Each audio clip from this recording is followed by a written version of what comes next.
코로나 시대를 사는 성도라고 하는 제목을 가지고 서로 은혜를 나누기를 원합니다. 성도라고 한다면 누구나 다 하나님의 뜻이 무엇인가 라고 하는 것을 생각하면서 아마 살 것입니다. 사실 하나님의 뜻, 하나님의 말씀은 아주 단순하지요. 단순한데 사람들이 매우 복잡하게 그렇게 생각을 합니다. 그렇게 생각하는 것은 뭐냐면 저마다 처한 그런 시대, 그리고 또 자신의 처한 그런 상황, 심지어는 건강, 이런 것까지도 다 그런 환경에 맞추어서 하나님의 말씀을 생각을 하다 보니까 참 하나님의 말씀은 복잡하기만 하죠. 예나 지금이나 언제나 동일하신 하나님의 말씀인데 시적 환경에 따라서 뭔가 달라지고 또 느껴지고 그걸 또 하나님의 말씀을 또 역으로 바꾸려고 하는 그런 생각들을 많이 한다고 하는 거죠. 하나님의 말씀은 예나 지금이나 변함이 없습니다. 그렇기 때문에 성경이고 그렇기 때문에 여러 가지 그런 하나님의 말씀들이 나열되어 있지만 정경 66권 이 성경을 딱 만들어 놓은 것이 왜 이제 그렇게 묶어놨느냐, 예나 지금이나 변함이 없기 때문에 그러는 거예요. 그래서 정경이라고 그렇게 말을 합니다. 그런데 사람들은 자신의 어떤 환경 또 시대적 상황 이런 것에 따라서 하나님의 말씀을 바꿔버린다는 거죠. 그게 참 우리의 실수입니다. 지금 우리는 이제 코로나 시대를 지금 살고 있어요. 이것도 감염병이 어느 한 곳에만 일어나는 게 아니고 전 세계 전부 다 200국이 넘는 그런 세계가 감염병에 걸려 있습니다. 자유로운 나라는 하나도 없습니다. 전 세계는 일상생활에 많은 그런 변화를 가져오면서 코로나를 대처하기 위해서 지금도 최선을 다하고 있죠. 사실 이런 변화의 양상만 보아도 지금의 이 시대는 과거와 너무도 변했어요. 엄청난 그런 변화를 가져온 시기가 지금의 시대가 아닌가도 그렇게 생각합니다. 이럴 때 우리는 어떻게 해야 되느냐? 스스로를 한번 돌아봐야 되겠지요. 평소에 아무렇지도 않게 생각했던 이 하나님의 말씀을 한번 이 시대와 적용해서 어떻게 정말 이 말씀을 내가 주의 깊게 새기고 안일하게 생각하고 있던 하나님의 말씀을 내 그런 생활 가운데 적용을 하면서 이 코로나 시대를 이겨야 될 것인가 라고 하는 그런 생각을 우리가 가져야 되는 거예요. 그래서 이 시기에는 자기 성찰이 필요한 시기입니다. 믿음도 그렇습니다. 그동안 대면 예배로 함께 예배를 드리고 그럴 때는 어떤 사람이 믿음이 좋고 어떤 사람이 믿음이 나쁜지를 잘 몰랐어요. 그리고 코로나가 한번 딱 닥쳐 보니까 이제 확연하게 드러나게 되는 거지요. 예배냐 코로나냐 이 둘 중에 하나를 결정하라. 코로나를 선택하는 사람들도 있고 예배를 선택하는 사람들도 있고 그렇게 사람들의 환경이 바뀌어 버렸습니다. 그래서 코로나 시대를 성찰해 보니 지금 말씀에 심각한 도전을 받고 있는 그런 상황이다. 모임을 위한 그런 환경들이 다 변했습니다. 기독교 초기와 지금은 너무도 달라도 너무너무 다른 거예요. 교통, 통신, 산업의 발달, 시대적 상황, 1세기 초대교회가 생길 때 그런 시대와 오늘날의 21세기를 살고 있는 오늘날의 이 시대의 이 환경과는 너무도 차이가 나는 거예요. 그때는 대부분의 모든 일들을 하는 것이 사람의 손길이나 사람으로 통해서 이루어졌는데 지금은 어떻습니까? 지금은 완전히 동력과 기계의 발달 그리고 인공지능 발달로 사람이 하던 그런 대부분의 모든 것들을 이제 기계들이 다 인공지능이 전부 다 해내고 있으니까 여러분 이동 수단만 생각해도 그렇습니다. 당시 사람들은 절기를 지키려면 걸어서 예루살렘 성전까지 며칠 몇 날을 두고 그렇게 가서 또 하나님 앞에 제사를 드리고 또 며칠 몇 날을 가정으로 돌아가고 그랬단 말이죠. 하지만 요즘은 부산을 가는데 서울에서 부산을 가는데 기차로도 몇 시간 안 걸리잖아요. 오히려 기차가 더 빨라요. 비행기보다도 왔다 갔다 하는 시간보다도 기차가 더 빠른데 뭐 2시간 남짓 그러면 도착하잖아요. 세계에서 가장 빠른 고속전철이 몇 킬로 달리느냐? 600km 넘었어요. 시속 600km 넘었습니다. 그러니까 부산은 몇십 분대로 도착하는 이런 빠른 시대가 되어버렸어요. 특히 산업 분야도 마찬가지입니다. 4차 산업혁명이라고 하는 말이 나올 정도로 IT 기술이 발달이 됐어요. 그래서 그런 IT 계열의 그런 기술들이 발달돼서 사람들을 편하게 하고 그리고 사람이 이루지 못한 그런 데이터를 다 가지고 그렇게 살고도 있습니다. 여러분들도 보아서 알지만 여러분들 광고를 보니까 한 여성이 나와서 아주 예쁜 여성이 미모가 아주 예쁜 여성이 나와서 막 춤도 막 잘 추고 야, 참 어떻게 저렇게 예쁜가 그리고 춤도 잘 추네 라고 그렇게 생각을 했는데 아이고 세상에 보니까 가상인물이 가상인물. 네? 잘 보니까 가상인물이 실제 인물이 아니라니까요. 가상인물이 여러분들 어디에 등장합니까? 게임 오락하는데 그런데 나오잖아요. 뭐 그래픽으로 잘 조절해서 그렇게 나오는데 사실 그런 것들은 사람의 모형을 그대로 하지 못하고 뭔가 부자연스럽잖아요. 그런데 지금의 이 상황은 완전히 사람인지 그래픽인지 착각을 하지 못할 정도로 그것만큼 가상현실이 정말 잘 되어 있는 그런 시대란 말이죠. 그런데 전에는 자연스럽지 않았는데 정말 이제는 자연스러워요. 구분하지 못할 정도로 아주 정교한 그런 시대가 되어버렸습니다.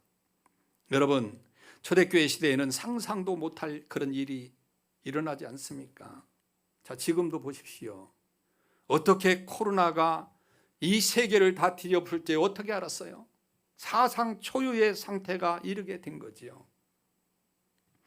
흑사병이나 천연두와 같은 전염병이 전에도 있었지만 오늘날의 코로나19와는 전혀 다른 성격의 그런 질병이었습니다.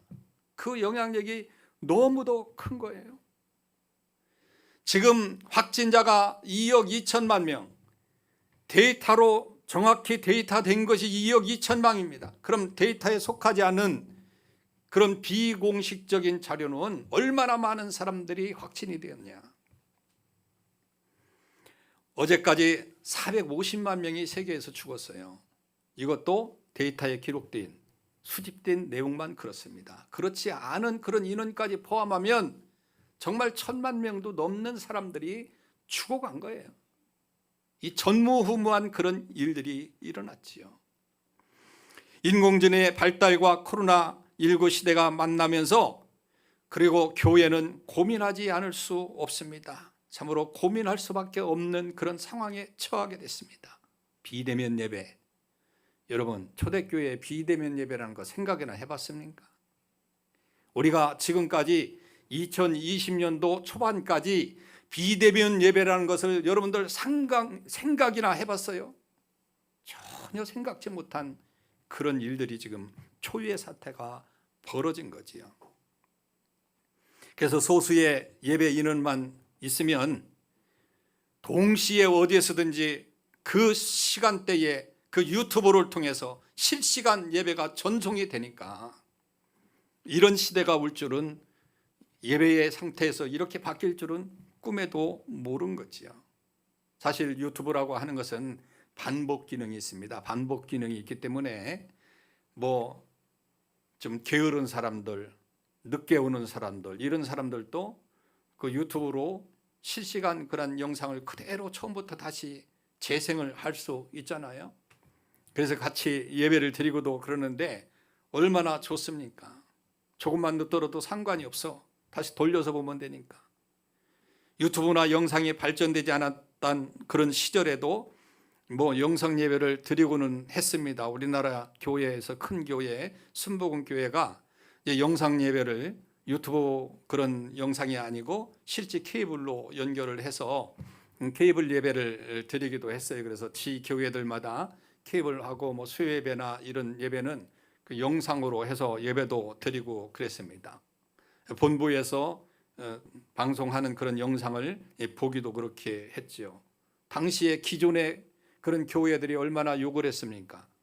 무슨 예배를 영상으로 그렇게 드리냐? 그 무슨 뭐 거기에 영성이 있겠냐, 은혜가 있겠냐라고 하면서 많은 비판을 했단 말이죠. 하나님께 드리는 예배를 영상 매체를 통해서 이렇게 드린다는 것은 영적이지 않다라고 하는 그런 생각 가운데 비판을 했어요. 물론 은혜가 떨어지는 건 사실입니다. 이 현장 예배와 옆방에서 TV로 보는 예배와 어떻게 같을 수 있겠습니까? 다른 거지요. 그런데 팬데믹 시대가 되어서 정부 방침에 따라서 모이지 못하게 되자 이제는 작은 교회까지 전부 다 유튜브 방송을 함으로 말미암아 우리 교회도 유튜브 방송을 하는데 너무 화질이 안 좋으니까 목사님 좀 화질 좀 좋게 만들어 주세요. 그렇게 해서 1650만 원을 들여서 이렇게 고쳐놨습니다마는 여러분 모든 그런 교회들이 작은 교회든 큰 교회든 유튜브 방송을 통해서 얼마든지 실시간 예배가 전국 어디에서 동시에 지금 예배가 이루어지고 있다라고 하는 거죠. 이 실황이 미국에서도 그대로 실시간 볼 수도 있고 세계 어느 곳곳에서 실시간으로 볼 수 있다는 거지요. 그런데 여기에 문제가 발생하는 거지요. 이렇게 비대면 예배를 드리다 보니까 제일 먼저 부딪히는 하나님의 말씀이 뭡니까? 오늘 본문의 말씀 아닙니까? 25절 여러분들 같이 한번 읽어보시길 바랍니다. 시작.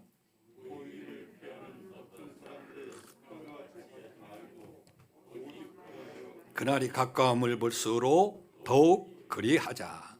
자, 여러분 모이지 않고도 예배가 가능해졌기 때문에 집안에서도 예배를 드릴 수 있고 카페에서도 예배를 드릴 수 있고 여행지 휴양지에서도 예배를 드릴 수 있고 어느 곳에서든지 다 예배를 드릴 수 있어요. 휴대폰만 있으면 얼마든지 같은 시간대에 지금 이 시간에 이 말을 그대로 지금 듣고 있다 그 말입니다.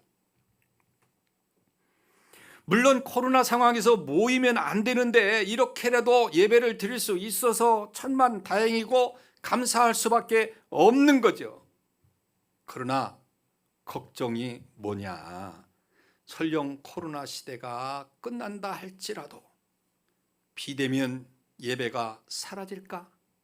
절대 그렇지 않습니다. 이게 심각한 문제가 되는 거예요. 여러분 우리가 한번 편리한 것을 선택했습니다. 편리한 것을 맛보았습니다. 결코 이것을 버릴 수 없는 것이 인간의 모습이라는 거예요. 한번 자유를 맛본 사람은 그 자유 때문에 이제 공산주의에 속해서 살지 못합니다. 왜? 그 맛을 자유의 맛을 보았기 때문에 그러는 거죠. 그래서 공산주의는 끝까지 가지 못합니다. 마찬가지예요. 우리도 이 비대면 예배로 통해서 편리함을 맛보았어요. 피부로 느꼈어요. 귀찮으면 그냥 집에서 예배를 드리고 그냥 또 어떻게 시간 나면 교회 와서 예배를 드리고 여러분 그렇게 지금 살고 있다는 거죠. 이거 너무도 편리해요. 너무도 좋아요. 교회 굳이 가지 않아도 됩니다. 모이는 게 어쩌면 더 시대적 착오일지도 모릅니다. 요즘 같은 그런 시대에 왜 그렇게 모여서만 꼭 예배를 드려야 되냐고 집에서도 정신을 차리고 예배만 잘 드리면 되지 않느냐? 하나님이 집에는 없냐? 교회만 있냐? 그런 생각을 가질 수 있단 말이죠. 그래서 요즘 많은 개척 교회들이 문을 닫습니다. 문을 닫고 뭘 어떻게 할까? 그냥 방 한 칸 잘 개조를 해서 자기 사는 방, 예배드리는 이런 현장을 놓고 이제 유튜브 방송 예배를 하는 거예요. 그럼 뭐 월세 550만 원 줄 필요 없잖아요. 예. 여러분도 온라인으로 헌금 좀 해주시고 뭐 그러면서 뭐 그렇게 굳이 막 여기까지 차 타고 와야 되고 복잡하게 삽니까? 집에서 앉아가지고 시간 되면 딱 틀어놓고, 아니 잠깐 화장실 가서 시간이 늦었어, 그럼 처음부터 리플레이 해가지고 처음부터 같이 예배를 드리면 되고 그러는 거지. 뭐 그럴 필요가 뭐 있냐? 요즘 시대가 지금 그렇게 되어버렸다는 거죠. 더구나 기술력의 발전이 매우 빠르다는 점을 고려한다면 머지않아서 이제 현장감 넘치는 그런 예배를 드릴 수 있어요. 제가 어떤 사람이 VR을 하나 줬어요. 목사님 VR 한번 써보십시오. 그래서 VR을 써봤습니다. 가상현실 그걸 보니까 완전히 현장감이에요. 내가 산에 올라가면 밑에 마을이 쫙 보입니다. 너무 현장감. 이거 설교하면서 갑작스레 그런 생각이 나는 거예요. 이런 현장을 그대로 모형으로 안에 넣어놓고, 그리고 내가 설교하는데 이거는 그냥 그림이 아닙니다. 실제 움직여가면서 동영상으로 완전히 그 모습 속에서도 사람의 모형 형태가 뒤를 돌아보면 뭐 다 보이는 거예요. 손으로 만져보면 돌아가기도 하고, 예배실이 돌려보기도 하고, 지루하면 우리 저 성도 뒤에 모습도 한번 보고. 여러분, 그렇게 그런 현장에서 정말 VR을 쓰고, 지금은 VR이 이렇게 크지만 구글에서 안경 많은 VR을 지금 만들고 있는데, 여러분도 그렇게 이렇게 안경 쓰고 앉아서 예배를 드리면 정말 현장에 온 것처럼 사운드니 뭐니 이런 것들이 완전한 현장 예배가 돼버리는 거예요. 그럼 그런 시대에 그냥 사람들이 주저앉게 되게 되는 거죠. 여러분, 이 시대가 이런 시대가 됐는데 굳이 모여야 될 필요가 뭐가 있습니까? 이 말씀은 과학을 생각하지 못한 구닥다리 말씀이지 굳이 모여야 될 필요가 뭐가 있느냐. 여기서 아멘하면 큰일 납니다. 사실 코로나19와 같은 팬데믹 상황이 올 줄 몰랐지요. 사실 그렇지 않습니까? 우리도 이렇게 이렇게 작은 교회까지 실시간 다중매체에서 예배가 가능하리라고는 전혀 생각도 못한 그런 시대를 살고 있으니까. 그러니 이제 교회는, 그리고 성도는 자신을 한번 돌아봐야 됩니다. 이런 시기에 우리 자신을 한번 돌아봐야 돼요. 이런 변화 속에서 과연 시대에 맞지 않는 말씀을 그대로 부여잡고 있을 것인지, 아니면 현대적 그런 삶에서 이제 말씀을 버리고 그걸 부여잡고 예배를 드리고 그렇게 살 건지, 그것에 대한 대답은 시대마다 다르겠지만 분명한 대답을 해야 되는 거죠. 그래서 우리 시대의 대답은 우리가 해야 되는 겁니다. 자, 여러분 한번 보십시오. 어떻게 해야 될까요? 이제 성경도 시대에 맞게 재편성해야 되겠습니까? 과감하게 시대에 맞지 않는 그런 성경을 버려야 될까요? 그런데 여러분, 맞냐 안 맞냐를 떠나서, 뭐 이런 것들이 옳으냐 그르냐를 떠나서 지금 현재 성도의 상태는 이미 그렇게 가고 있다고 하는 겁니다. 점점 우리가 옛날하고는 다르게 인식이 조금씩 달라졌어요. 그래서 그렇게 해도 아무렇지 않게 그렇게 생각을 하는 거예요. 이제 우리는 반석적 선차를 통해서 과연 이 시대의 교회 성도로서 어떻게 서야 할지를 생각을 해봐야 됩니다. 그러면 코로나 시대에서 어떤 것을 제시할 수 있을까? 첫째로, 성도와 교회는 조금 더 수고스러워져 가야 된다라고 하는 것입니다. 여러분, 성경이 기록된 시기는 분명히 그 시대상을 담고 있습니다. 성경에 기록된 내용들 중에는 당시의 시대는 맞았지만 이젠 과학이 발달한 이런 시대에 맞지 않는 것들도 많이 있어요. 자, 그렇다면 이렇게 시대에 맞지 않는 것들을 버려야 되느냐라고 하는 거지요. 이에 대해서 성경의 원저자가 하나님의 감동으로 기록된 것이라고 생각한다고 한다면, 하나님의 능력을 믿는 저와 여러분들이라고 한다면 성경을 어떻게 감히 버릴 수 있겠습니까? 그리고 성경이 어떻게 지금 시대에는 맞지 않는다고 그렇게 말을 할 수 있겠습니까? 그렇게 단순하게 결론을 내릴 수 있는 것이 절대적으로 아닙니다. 믿습니까? 자, 여러분, 정말 하나님께서는 이런 변화를 모르셔서 언급하지 않으셨을까? 가령 환경 문제를 분명 성경에는 환경에 대해서 이야기하지 않고 있어요. 그 당시에는 지구온난화 이런 단어가 필요가 없는 시대입니다. 자연에 그대로 있는 그런 시대입니다. 기후 문제에 대해서는 전혀 문제가 되지 않던 그런 시대예요. 그런데 요즘은 환경신학이라고 있어요. 환경신학이라고. 그 정도 환경이 참 힘들고 어려운 거지요. 자, 그렇다면 성경에서 환경에 대해서 말씀하지 않으셨으니까 환경 문제는 신경 쓰지 않아도 되는 것인가 라고 하는 것을 우리가 한번 생각을 해 보시길 바랍니다. 그렇지 않습니다. 창세기 1장 28절이 문화명령을 주신 그런 구절이라고 그렇게 생각하지 않습니까? 천지를 만드시고 그것을 다스리고 너희들이 사용하고 그렇게 잘 다스려 나가라. 하나님이 명령을 내려주셨어요.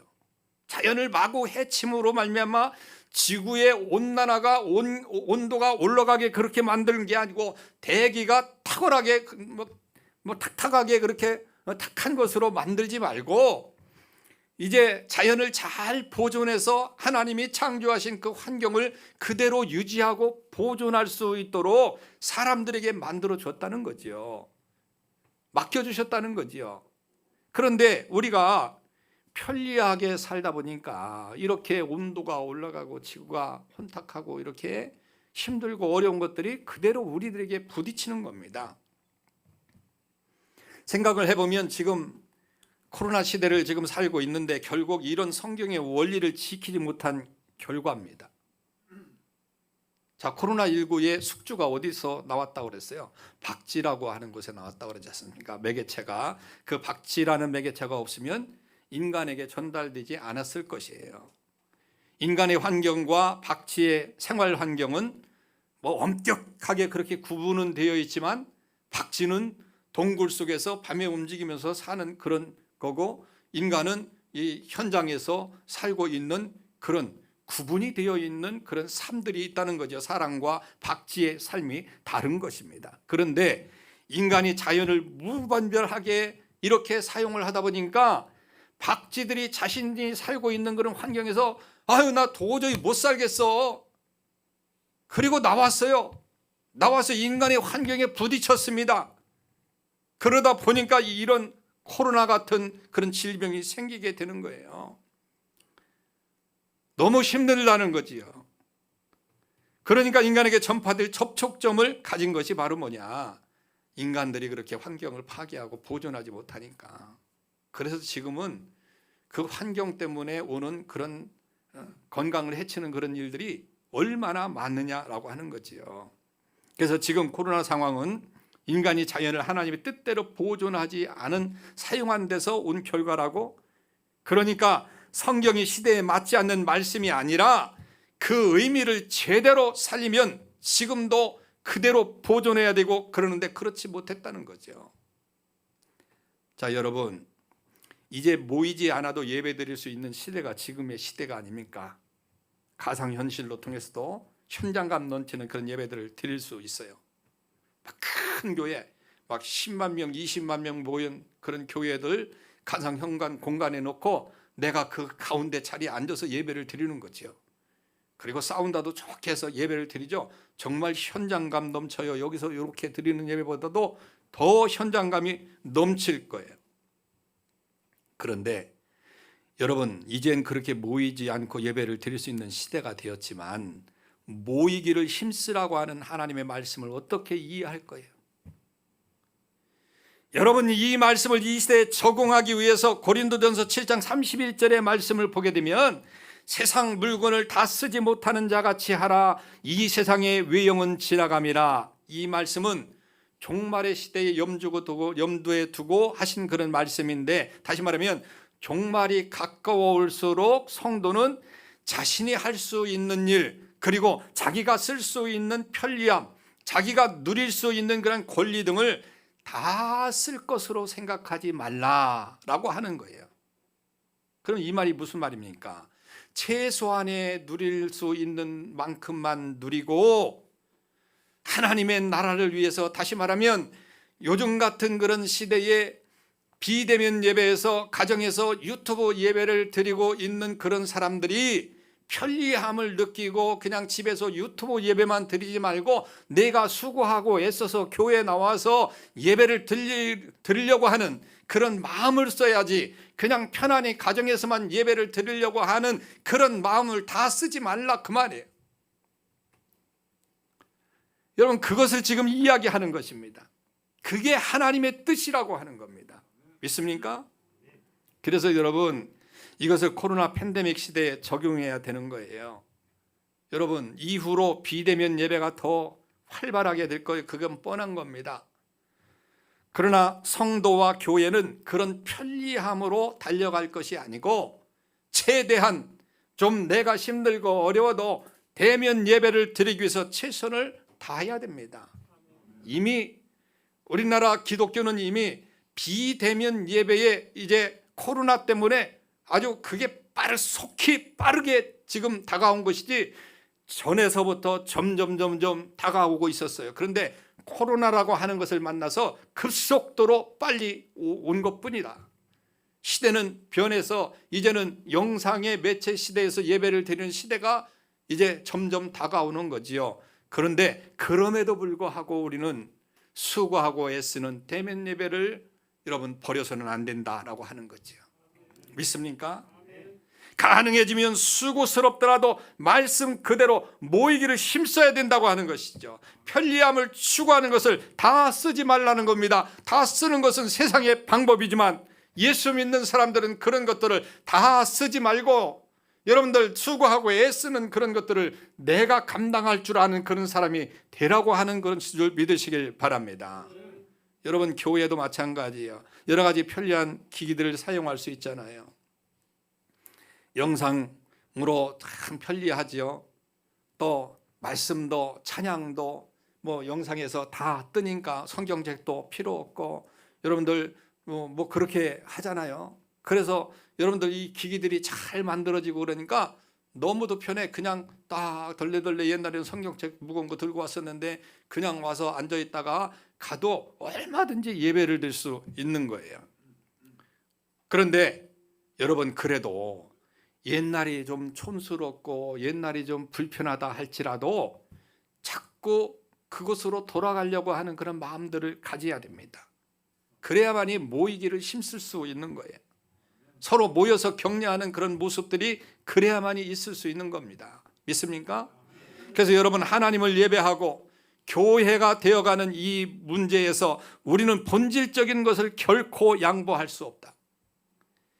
이런 자세를 결심하지 않으면 코로나19 시대가 끝난 이후에도 교회는 말할 수 없이 악화되는 그런 길을 속히 갈 수밖에 없는 것이죠. 그래서 교회는 모여서 공동체를 이루는 것을 결코 양보할 수 없는 줄 믿으시길 바랍니다. 따라서 우리는 편리함이 아니라 수고하고 애쓰는 길을 선택해서 우리는 정말 그 길을 가겠다고 하는, 오히려 그런 길을 가겠다고 하는 그런 각오들을 할 수 있는 이 코로나 시대가 되기를 주님의 이름으로 축원합니다. 두 번째는 뭐냐면 성도의 교제의 핵심은 서로 사랑하며 기도하는 것이다. 자, 히브리서에서 모이라고 말씀하신 핵심이 뭐냐면 이 성도의 교제를 이루는 것입니다. 자, 24절에 보니까 서로 돌아보아 사랑과 선행을 격려하라. 자, 여러분, 이것은 성도가 서로 마음을 통하고 하나가 되는 것을 의미합니다. 자, 이것의 연장선상에서 25절 말씀하시는 거거든요. 그래서 25절을 다시 한번 읽어보면, 모이기를 패하는 어떤 사람들의 습관과 같이 하지 말고 오직 그날이 가까움을 볼수록 더욱 그리하자라고 하는 것이 뭡니까? 모이기를 힘쓰자라고 하는 거예요.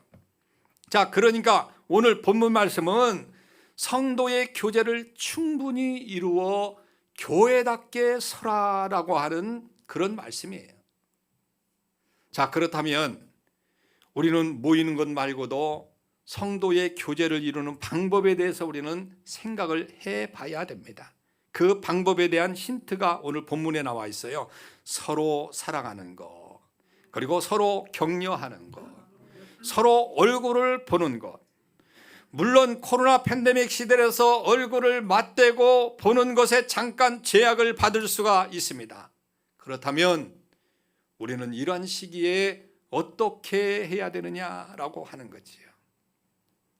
가능하면 사랑을 나눌 수 있는 방법을 찾아야 되고, 사랑하고 격려하는 본질을 살릴 수 있는 그런 방법들을 찾아야 되는데, 여러분, 우리는 이미 성경과 역사 가운데 나타난 그런 속에서 조언을 우리가 들을 수 있는 거예요. 그러면 성경에서 누구를 보면 알 수 있냐? 바울을 보면 알 수가 있어요. 바울은 이제 전도 여행을 하고 교회를 세워놓고 그런 교회에 가지 못해서 이제 비대면 상태에 있을 때 바울이 뭘 했느냐, 이걸 보면 우리가 그것을 따라서 하면 되는 겁니다. 못 볼 때 뭘 했습니까? 바울은 열심히 기도했습니다.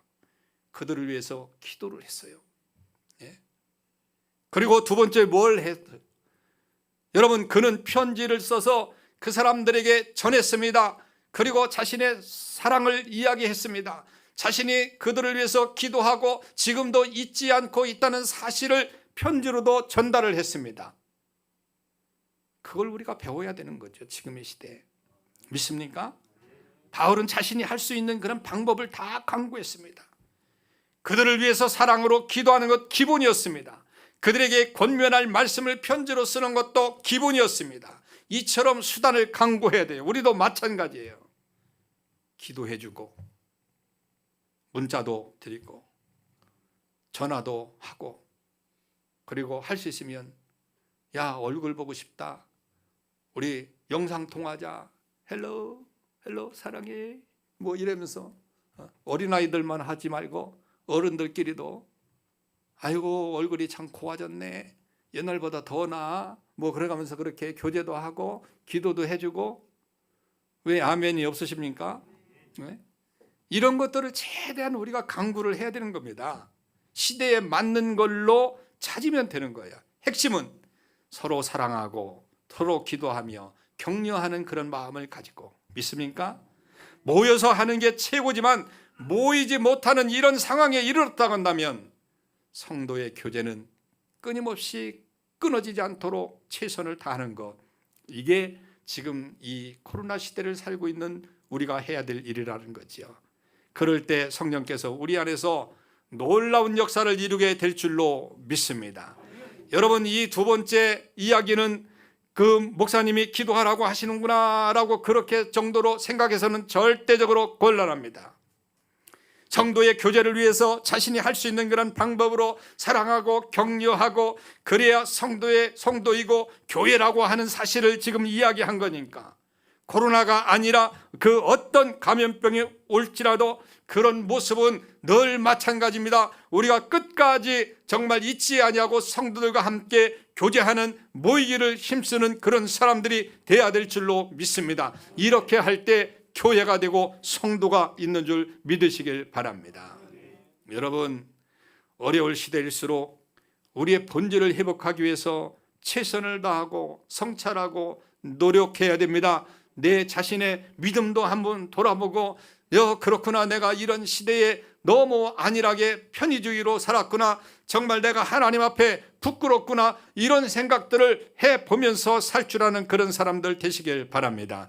그리고 코로나 시대를 맞이해서 서로가 사랑하고 격려하고 모이기 힘쓰라고 하는 하나님의 말씀으로 다시 한번 우리는 내 자신을 돌아보시길 바라고, 그리고 그 핵심부터 바라봄으로 그대로 이루어져 나가는 교회와 성도가 되시기를 주님의 이름으로 축원합니다.